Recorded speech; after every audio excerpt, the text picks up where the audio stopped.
సంతాప తీర్మానం తెలియజేస్తా ఉన్నాం. సంతాప తీర్మానంలో ఎలా చనిపోయారు అన్నది చెప్పకపోతే చనిపోయిన కుటుంబాలకు, చనిపోయిన వాళ్లకు కనీసం వాళ్ళ ఆత్మలకు శాంతి కలుగుతుందా అని అడుగుతా ఉన్నా అధ్యక్ష. ఎలా ఉందనంటే అధ్యక్ష, చనిపోయిన దానికి వీళ్ళకి బాధలు లేదు, ఎలా చనిపోయారు అని చెప్పినందుకు వీళ్ళకి బాధలు ఎక్కువగా ఉన్నాయి. ఒక సూచన అధ్యక్ష, హౌస్ కి నేను అధ్యక్ష మీ ద్వారా ఈ హౌస్ కి విజ్ఞప్తి చేస్తున్నాను. సంతాపాన్ని సంతాపంగా చూడమనండి.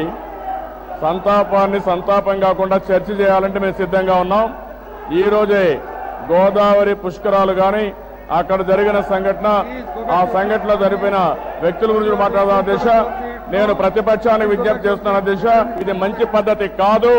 సభ్యత ఉండే ఏ వ్యక్తి ఈ విధంగా మాట్లాడరు.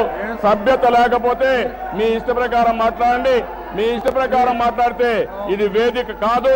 ఆ విషయం గుర్తుపెట్టుకోవాలి అధ్యక్ష. మళ్ళీ ఒకసారి మీ ద్వారా వాళ్ళకి విజ్ఞప్తి చేస్తున్నాం. చర్చ కావాలంటే రమ్మనండి, మేము సిద్ధంగా ఉన్నాం. చర్చ కాకుండా సంతాపం పాస్ చేస్తామంటే సంతాపం పాస్ చేయమనండి.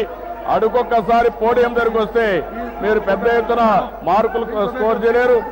నేను ఒకటే అప్పీల్ చేస్తున్నా, ప్రజా సమస్యలు చర్చించండి. ఈ ప్రభుత్వం అన్ని సమస్యలకి సమాధానం చెప్తాం.